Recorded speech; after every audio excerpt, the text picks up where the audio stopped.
मैं अगले स्पीकर जो हैं वो प्रशांत भूषण जी हैं। वो सुप्रीम कोर्ट में सीनियर एडवोकेट हैं और सामाजिक कार्यकर्ता हैं, और वो कोई उन्हें इंट्रोडक्शन की वैसे ज़रूरत नहीं है क्योंकि आप सब लोग उन्हें जानते ही हैं। तो अब मैं उनसे अनुरोध करूँगा कि वो अपने विचार रखें। Thank you. सॉरी, मैं देर से भी आया और मुझे क्योंकि जल्दी जाना है तो मैं और लोगों को थोड़ा शॉर्ट सर्किट कर रहा हूँ जो मुझसे पहले से आए हुए थे।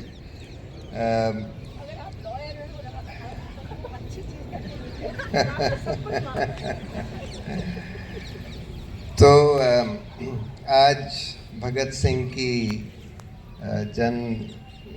उनका जन्म दिवस है, और भगत सिंह के बारे में आप ज़्यादातर लोग जानते होंगे, लेकिन दो बहुत ख़ास चीज़ उनमें। एक तो ये कि बहुत कम उम्र में, उनकी डेथ भी बहुत कम उम्र में हो गई थी, बहुत ही कम उम्र में। लेकिन उतने कम उम्र में अगर आप उनकी राइटिंग्स पढ़ें तो आपको समझ में आएगा कि उनकी समझ हिंदुस्तान के बारे में, हिंदुस्तान के समाज के बारे में, हम लोगों की प्रॉब्लम्स के बारे में कितनी गहरी थी। और वो ये समझते थे कि सिर्फ आज़ादी मकसद नहीं है, एक ऐसे समाज को बनाना जिसमें जस्टिस होगा, जिसमें इक्वलिटी होगी। इसके लिए हिंदुस्तान में तरह तरह की प्रॉब्लम्स थी, कास्ट की प्रॉब्लम थी, क्लास की प्रॉब्लम थी, इनइक्वालिटी थी, लैंडलॉर्डिज्म था, सब कुछ था। और ये सब अंग्रेज़ों ने नहीं किया था, अंग्रेज़ों ने भी काफ़ी प्रॉब्लम्स क्रिएट करी, लेकिन ये हमारे समाज में पहले से था। तो उन्होंने सब समझ के बहुत कुछ इसके बारे में लिखा। और दूसरी जो उनकी बहुत ख़ास क्वालिटी थी, वो ऐसा जज्बा कि वो मतलब कुछ भी सैक्रिफाइस करने के लिए तैयार थे, अपनी जान देने के लिए तैयार थे, अपना मकसद अचीव करने के लिए। उस तरह की समझ और उस तरह का जज्बा आज बहुत कम लोगों में होता है। अगर हम आज के समाज में मॉडर्न डे भगत सिंह ढूंढें तो उसके नज़दीक हैं लोग, जैसे आपके उमर खालिद को हम कह सकते हैं कि वो उनकी भी समझ हिंदुस्तान के बारे में, उनके समाज के, हिंदुस्तान के समाज के बारे में, यहाँ की प्रॉब्लम्स के बारे में बहुत अच्छी है। उनकी भी राइटिंग से, उनकी स्पीचेस से ये दिखाई देता है, झलकता है। और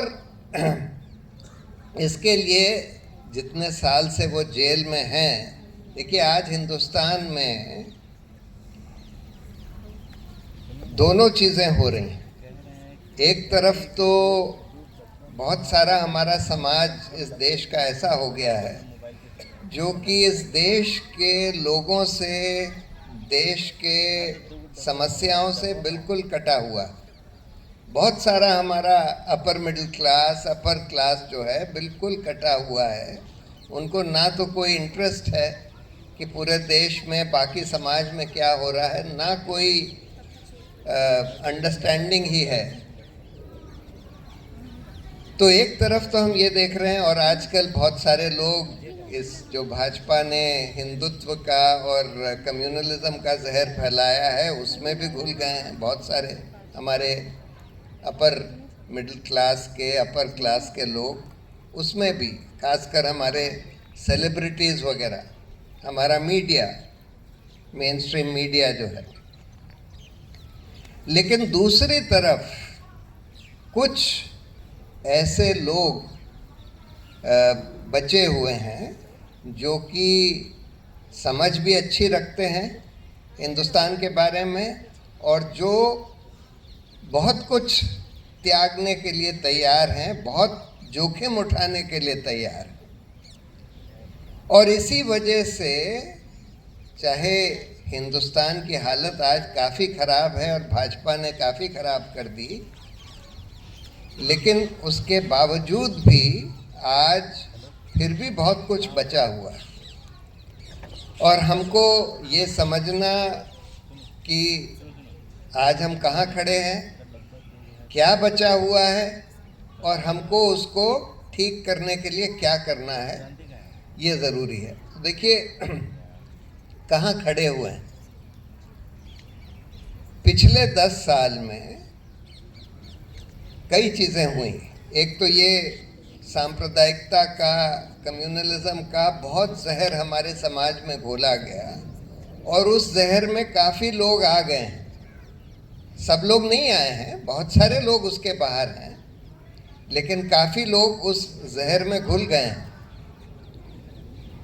दूसरी बात, इन 10 सालों में हमारे इंस्टीट्यूशंस, चाहे वो न्यायपालिका को ले लीजिए, चाहे वो इलेक्शन कमीशन को ले लीजिए, चाहे वो यूनिवर्सिटी एडमिनिस्ट्रेशंस को ले लीजिए, चाहे वो सारी जो इन्वेस्टिगेटिव एजेंसीज हैं, सीबीआई, एनफोर्समेंट डायरेक्टरेट, एनआईए और पुलिस एजेंसीज, इन सब को ले लीजिए,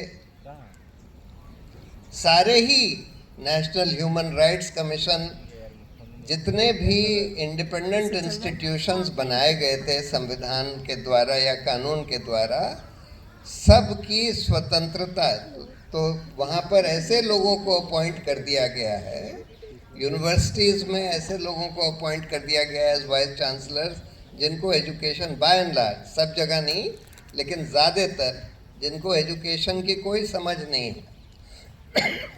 पिछले जो आपके वाइस चांसलर थे, जो अब यूजीसी के चेयरमैन बन गए, वो तो ये कहते थे कि हमको यहाँ तोपें लगा देनी चाहिए, फाइटर एयरक्राफ्ट लगा देने चाहिए, जिससे हम डिसिप्लिन इंस्टिल कर सकें। और यहाँ पर सारे पब्लिक डिबेट्स, डिस्कशंस वगैरह करीब करीब बैन कर दिए गए थे कि यूनिवर्सिटी का तो मेन मकसद ये होता है कि भाई क्रिटिकल थिंकिंग को प्रमोट करें, हर चीज़ के बारे में बिल्कुल फ्री फ्रैंक ओपन डिस्कशन हो, डिबेट हो, और उसके मंथन से जो सही चीज़ें हैं वो बाहर आ सकें।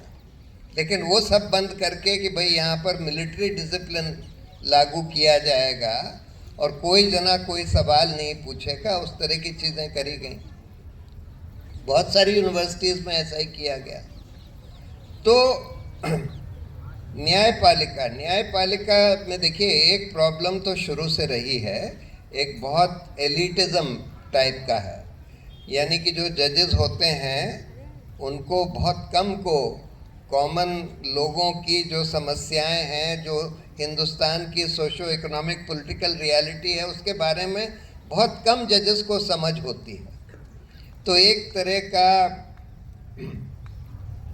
इनसेंसिटिविटी कि भाई अच्छा ये पुअर आदमी का, ये झुग्गी झोपड़ी वालों की झुग्गियाँ तोड़ी जा रही हैं, स्ट्रीट वेंडर्स को हटाया जा रहा है, रिक्शा वालों को पीटा जा रहा है, इस सब के बारे में बहुत कम जजेस में कोई संवेदनशीलता होती है। ये प्रॉब्लम तो शुरू से रही है, लेकिन हाल में एक नई प्रॉब्लम खड़ी कर दी गई है भाजपा के शासन के दौरान कि पहले न्यायपालिका काफ़ी हद तक कम से कम सरकार से स्वतंत्र होती थी, और उनका क्योंकि एक मेन रोल ये है कि हमारे मौलिक अधिकारों की रक्षा करना और विधायिका और कार्यपालिका को अपने अपने दायरे में रखना, और उसके लिए सरकार और विधायिका से स्वतंत्र होना बहुत ज़रूरी है। और पहले काफ़ी हद तक ये था, लेकिन पिछले 10 साल में हम देख रहे हैं कि धीरे धीरे करके न्यायपालिका की भी स्वतंत्रता क्षीण होती जा रही है। और उसका एक नया हाल में उदाहरण आप लोगों ने देखा कि कैसे मोदी जी चीफ जस्टिस के घर पर पहुंच गए 4-4 कैमरा लेकर, और गणेश पूजा वहां करने लगे चीफ जस्टिस के घर पर, जबकि कोड ऑफ कॉन्डक्ट में ये लिखा हुआ है, जजेस के कोड ऑफ कॉन्डक्ट में, कि जजेस को कम से कम पॉलिटिशियंस वगैरह से अलूफ रहना चाहिए, अलग रहना चाहिए।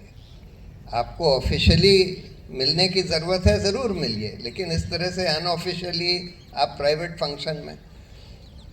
और पिछले 10 सालों में हमने ये देखा कि इस तरह के कानून जैसे यूएपीए, पीएमएलए, बहुत ड्रैकोनियन कानून, ये कानून जो हैं भाजपा ने नहीं बनाए, कांग्रेस के सरकार में बनाए गए थे, लेकिन उसको भाजपा की सरकार में और ड्रैकोनियन कर दिया। और इनकी जो इन्वेस्टिगेटिव एजेंसीज थी जो इनका इन्वेस्टिगेशन करती हैं, खासकर एनआईए, एनफोर्समेंट डायरेक्टरेट, सीबीआई वगैरह, इनको तो बिल्कुल सरकार का तोता बना दिया भाजपा के सरकार ने। पहले ऐसा नहीं था।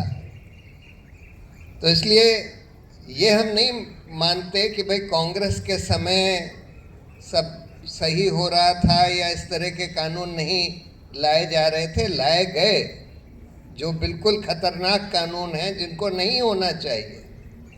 यूएपीए, पीएमएलए में जिस वजह से ये लोग, इन लोगों को जिनका जिक्र उमा जी ने किया, उनको अभी तक 4 साल, वहाँ भीमा कोरेगांव में 6 साल से ज़्यादा से हमारे सबसे बढ़िया ह्यूमन राइट्स एक्टिविस्ट जेल में सड़ रहे हैं, बेल नहीं मिल पा रही।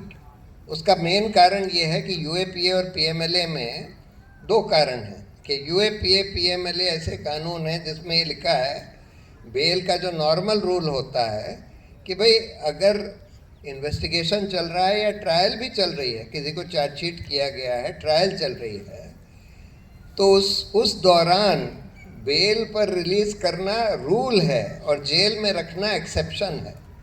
और बेल तब तक रिफ्यूज़ नहीं करी जाएगी जब तक 3 में से एक कंडीशन प्रेजेंट ना हो। या तो इसका डर हो कि भाई ये अगर बेल दे दी गई तो ये जना भाग जाएगा, ट्रायल ही नहीं फेस करेगा। दूसरा ये कि अगर बेल दे दी गई तो एविडेंस से टैम्पर करेगा। तीसरा ये कि अगर बेल दे दी गई तो इसने बहुत कोई घिनौना अपराध किया है और इस तरह का अपराध फिर से करेगा। अगर इन 3 में से कोई कंडीशन नहीं प्रेजेंट है तो बेल रूल है, बेल देना लाजमी है। लेकिन यूएपीए, पीएमएलए में ये लिख दिया है कि जब तक जज ये ना कह दे कि इसके खिलाफ कोई प्राइमा फेसी एविडेंस नहीं है, कोई भी एविडेंस नहीं है, तब तक बेल नहीं दी जाएगी। अब ट्रायल तो शुरू भी नहीं हुआ, भीमा कोरेगांव का भी ट्रायल नहीं शुरू हुआ, उमर खालिद का भी ट्रायल नहीं शुरू हुआ। ट्रायल शुरू होने से पहले पुलिस ने तो ऊल जलूल कुछ भी एलिगेशंस लगा दिए हैं, कुछ भी झूठे विटनेस वगैरह भी ला दिए हैं। उनके भीमा कोरेगांव के जो हमारे ह्यूमन राइट्स एक्टिविस्ट हैं, उनके कंप्यूटर में ये पेगासस एक इजरायली सॉफ्टवेयर है, उसको यूज़ करके झूठे लेटर्स उनके कंप्यूटर में डाल दिए गए हैं। प्रूफ भी हो चुका है, लेकिन फिर भी जज के लिए ट्रायल से पहले ये कह देना कि भाई इसके खिलाफ कोई प्राइमा फेसी केस नहीं है, ये आसान नहीं होता। और इस वजह से जजेस ये नहीं कह रहे हैं। कायदे से तो इन कानून को गैर संवैधानिक डिक्लेयर करके रद्द कर देना चाहिए था, लेकिन अनफॉर्चुनेटली इनको रद्द नहीं किया गया है। और इस वजह से बेल भी नहीं दी जा रही। फॉर्चुनेटली हाल में सुप्रीम कोर्ट ने कुछ केसेस में ये कह दिया कि अगर ट्रायल ख़त्म होने का कोई प्रोस्पेक्ट ना हो कि जल्दी ख़त्म हो जाएगी, तब इन लोगों को भी यूएपीए, पीएमएलए वगैरह में बेल दे देनी चाहिए।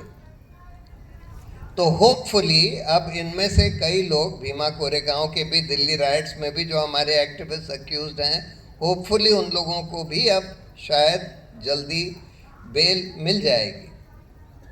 लेकिन मैं ये कह रहा था कि देखिए, हालात तो बहुत ही ख़राब कर दिए गए हैं एक तरह से, कि हमारे सारे इंस्टीट्यूशंस को धाराशाही कर दिया है, सरकार के तहत ले आए हैं, उनकी स्वतंत्रता ख़त्म कर दी है। न्यायपालिका के बारे में मैं बता दूं क्यों स्वतंत्रता हाल में ख़त्म हुई है। इस सरकार ने, देखिए, एक तरीका तो पहले भी था कि रिटायरमेंट के बाद बहुत सारे जजेस को लुभाने के लिए ये कहा जाता था कि रिटायरमेंट के बाद तुमको हम इस कमीशन में, इस ट्राइब्यूनल में नौकरी दे देंगे और तुम हमारे फेवर में जजमेंट्स दो। और ये पहले से ही हो रहा था। लेकिन हाल में, और अभी भी हो रहा है, बहुत सारे जजेस को जस्टिस गोगोई जो चीफ जस्टिस थे, उन्होंने बहुत सारे फैसले सरकार के हक में दिए, अयोध्या वाला, राफेल वाला, बहुत सारे, उनको राज्यसभा का मेंबर बना दिया। कुछ और जजेस ने फैसले दिए, किसी को गवर्नर बना दिया, किसी को नेशनल ह्यूमन राइट्स कमीशन का चेयरमैन बना दिया, किसी को लोकपाल बना दिया।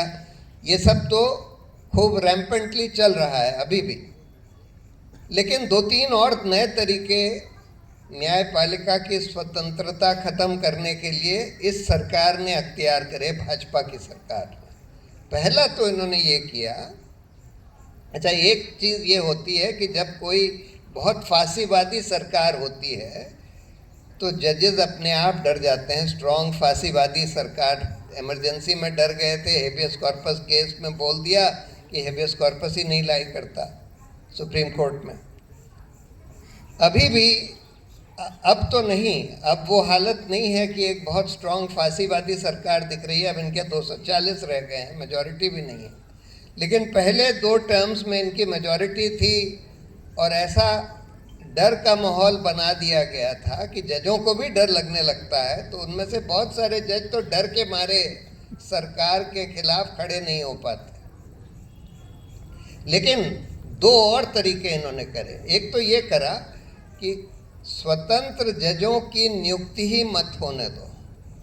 जब जब कानून ये कहता है कि सुप्रीम कोर्ट के सीनियर जजेस का कोलिजियम रेकमेंड करता है कि किसको जज बनाया जाए, जब जब कोलिजियम कोई स्वतंत्र और स्ट्रॉन्ग जजेस को रेकमेंड करता है तो ये सरकार, और माइनॉरिटी के जजेस को अगर रेकमेंड करता था तो ये सरकार ने ये एटीट्यूड अडॉप्ट कर लिया कि हम उसको मानेंगे ही नहीं।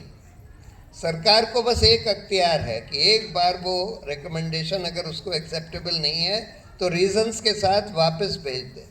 उसके बाद कोलिजियम अगर यूनानिमसली उसको रीइटरेट करता है तब सरकार के पास कोई ऑप्शन नहीं है, उनको अपॉइंट करना ही पड़ेगा। लेकिन इस सरकार ने एक नया तरीका अख्तियार किया कि कोलिजियम की रिकमेंडेशन आई, 5 लोगों का नाम रेकमेंड किया गया, उसमें से 2 सरकार को लगा कि भाई ये दोनों तो बड़े खतरनाक होंगे क्योंकि ये बड़े स्वतंत्र जजेस हैं या ये माइनॉरिटी केस में हैं, मुस्लिम हैं। तो ये सरकार उस रिकमेंडेशन पर बैठी रहती है, 2-2, 3-3 साल निकल जाते हैं, कोई जवाब ही नहीं देती, ना हाँ या ना, अपॉइंटमेंट भी नहीं करती, नोटिफिकेशन नहीं इशू करती। और जब वापस कभी भेजती है कि भाई अच्छा ये हमको ये ऑब्जेक्शन है, हम इनको नहीं चाहते, और कोलिजियम यूनानिमसली रीइटरेट भी करता है, तब भी उनको अपॉइंट नहीं किया जाता, नोटिफिकेशन ही नहीं इशू किया जाता। ऐसे में सुप्रीम कोर्ट का कायदे से रोल ये था कि भाई लॉ मिनिस्टर को, प्राइम मिनिस्टर को सीधा सीधा कंटेम्प्ट का नोटिस इशू करें कि भाई आप, कानून ये कहता है कि अब आपको नोटिफिकेशन इशू करना पड़ेगा, आप नहीं इशू कर रहे हैं आपको जेल भेजा जाएगा। लेकिन अनफॉर्चुनेटली इन जजेस की हिम्मत नहीं है। वो केस हम लोग सुप्रीम कोर्ट में ले गए, चल रहा है, लेकिन अनफॉर्चुनेटली इतनी हिम्मत नहीं है कि भाई लॉ मिनिस्टर या प्राइम मिनिस्टर को धमका सकें कि भाई तुम अगर नहीं इशू करोगे तो तुमको जेल भेजा जाएगा, या ये कह सकें कि भाई अब नोटिफिकेशन इशू करने की ज़रूरत नहीं है, ये डीम्ड अपॉइंटमेंट हो गया, हम इनको ओथ दे देंगे। कायदे से ये करना चाहिए लेकिन नहीं कर रहे हैं। तो इससे सरकार जो है सक्सीड कर रही है installing the appointment of strong and independent जजेस। और लेकिन इससे भी एक खतरनाक तरीका इस सरकार ने अडॉप्ट किया है कि सारी investigative agency, CBI, IB, ED, सबको कह देती है कि भाई इन सब जजेस के बारे में डोसियर बनाओ, इनके क्लोज रिलेटिव्स के बारे में डोसियर बनाओ, ढूंढ के जांच पड़ताल करके ये पता लगाओ कि भाई इन्होंने कभी कोई गलत काम किया है, इनके बच्चों ने, इनके वाइफ्स ने, इनके हस्बैंड्स ने, इनके नज़दीकी रिश्तेदारों ने कोई गलत काम किया है। और अगर कुछ भी पकड़ लिया तो उसके आधार पर इन जजेस को ब्लैकमेल किया जाता है कि भाई तुम हमारा काम करते रहो और जब तक करते रहोगे तुमको हम कुछ नहीं करेंगे, अगर तुमने हमारा काम नहीं करा तो तुम्हारे खिलाफ हम ये सब कर देंगे। और अगर वो जज जो है चीफ जस्टिस ऑफ इंडिया है, अगर उसको पकड़ लिया, जैसे एक चीफ जस्टिस थे जिनके खिलाफ एक मेडिकल कॉलेज स्कैम में सीबीआई का इन्वेस्टिगेशन चल रहा था, उसमें सीबीआई ने जो उस मेडिकल कॉलेज के जो ओनर्स थे उनका फ़ोन टैप कर लिया और उसमें वो कॉन्वर्सेशन, एक फॉर्मर चीफ जस्टिस थे उड़ीसा के, उनके कॉन्वर्सेशन से ये बात साफ हो गई कि भाई इन चीफ जस्टिस को ब्राइब करने का पूरा प्लान बन गया है। उसमें पूरे कॉन्वर्सेशंस थे कि भाई ये कप्तान से बात हो गई है, इनको 5 गमले पहुंचाने हैं, 5 गमले मतलब 5 करोड़ पहुंचाने हैं और फिर हमारा काम हो जाएगा। अब आपने ये कॉन्वर्सेशन रिकॉर्ड कर लिया, अब फिर आप चीफ जस्टिस को जाकर दिखाते हैं कि देखिए ये हमारे पास है, अब आप हमारा काम करते रहिए। तो इस तरह से इन्होंने इन सब को अपने काबू में कर लिया है। अब देखिए ये तो प्रॉब्लम्स हैं, कुछ सिल्वर लाइनिंग भी है। सिल्वर लाइनिंग ये है कि उमर खालिद जैसे अभी भी काफ़ी लोग हैं, देवंगना खालिद और इतने सारे लोग जो सही बात के लिए, जस्टिस के लिए खड़े होने के लिए तैयार हैं, अपने को काफ़ी सैक्रिफाइस करने के लिए तैयार। दूसरी सिल्वर लाइनिंग ये है कि एक तरफ तो जो मेन स्ट्रीम मीडिया है वो बिल्कुल कोलैप्स हो गया है, वो तो सरकार की चीज़ें करता है, उन्हीं का एजेंडा फॉलो करता है, उसी तरह से सांप्रदायिकता भड़काता है।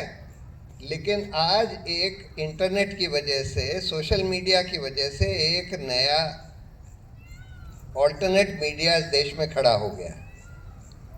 और ये जो ऑल्टरनेट मीडिया है, चाहे यूट्यूब पर है, चाहे फेसबुक पर है, चाहे ये सोशल मीडिया कंपनीज के अपनी अपनी प्रॉब्लम्स हैं, सोशल मीडिया की भी अपनी प्रॉब्लम है।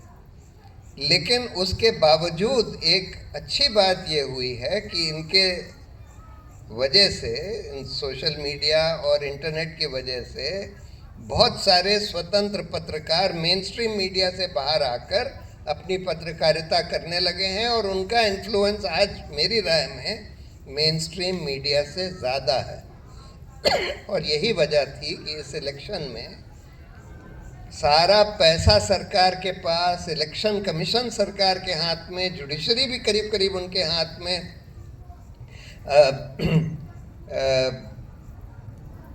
सब कुछ उनके हाथ में। लेकिन क्योंकि ये ऑल्टरनेट मीडिया खड़ा हो गया, इसकी वजह से वो फिर भी मेजॉरिटी उनकी नहीं आ पाई, 240 पर ही सिमट गए। और अगर बिल्कुल फ्री एंड फेयर इलेक्शन होता तो शायद 200 भी नहीं आते। और आज तो अगर फ्री एंड फेयर इलेक्शन हो जाए, मेरा मानना ये है कि आज इनकी 150 सीट भी नहीं आ सकती, अगर आज फ्री एंड फेयर इलेक्शन हो जाए हिंदुस्तान में। तो ये सब सिल्वर लाइनिंग है, लेकिन हमको और उमर खालिद पैदा करने की ज़रूरत है। और जेएनयू जो है ये ब्रीडिंग ग्राउंड है। जेएनयू, जामिया जैसे इंस्टीट्यूशंस जो हैं, ये उमर खालिद जैसे लोगों के लिए, जिनमें समझ भी हो, जज्बा भी हो और हिम्मत भी हो और सैक्रिफाइस करने के लिए तैयार भी हों, उस तरह की नर्सरी है। तो हमको सरकार डराती है कि भाई अगर तुम खिलाफ, सरकार के खिलाफ कुछ करोगे, बोलोगे तो तुमको जेल में डाल देंगे। अगर बहुत सारे लोग खड़े हो जाएं और सरकार के खिलाफ बोलने लगें तो ये इतने सारे लोगों को जेल में नहीं डाल सकते। और ये ज़रूरी है कि आज कलेक्टिवली लोगों को खड़ा होने की ज़रूरत है। अभी इन्होंने 144 लगाकर सब जगह पब्लिक प्रोटेस्ट वगैरह बंद किए हुए हैं। अब ये ज़रूरत है, देखिए कोर्ट में तो हम लोग कोशिश करते रहते हैं कि भाई ये इलीगल है, अनकॉन्स्टिट्यूशनल है, इस तरह से ये तो फंडामेंटल राइट्स का हनन है। कोर्ट जो करता है नहीं करता है वो अलग बात है, लेकिन हम कह रहे हैं कि अगर कलेक्टिवली बहुत सारे लोग एक साथ खड़े हो जाएं कि भाई हम इसको नहीं मानते, हम इसको तोड़ेंगे 144 को, तो कितने लोगों को ये लोग जेल में डालेंगे, कितनों के खिलाफ केस करेंगे? नहीं कर सकते। और फिर ये टूटेगा। ये डर के माहौल में ये इसको चलाए जा रहे हैं। तो इसलिए हम लोगों का तो बस ये दायित्व है कि हम लोग जहाँ जहाँ हमको अन्याय दिखे, जहाँ जहाँ दिखे कि कुछ गलत चीज़ें हो रही हैं, उसके खिलाफ हमको अपनी आवाज़ उठानी है। उसके खिलाफ हम लोगों को कोशिश करनी है कि संगठित होकर आवाज़ उठा सकें तो और भी अच्छा है। और ये डर अपने मन से निकाल देना है कि भाई अगर हम खड़े हो गए या कुछ हमने सही बात के लिए अपनी आवाज़ उठा दी तो ये लोग हमको जेल में डाल देंगे। वो डर अब अपने जहन से निकालना पड़ेगा, तभी जाकर हम भगत सिंह के सपनों को सच कर पाएंगे। Thank you very much.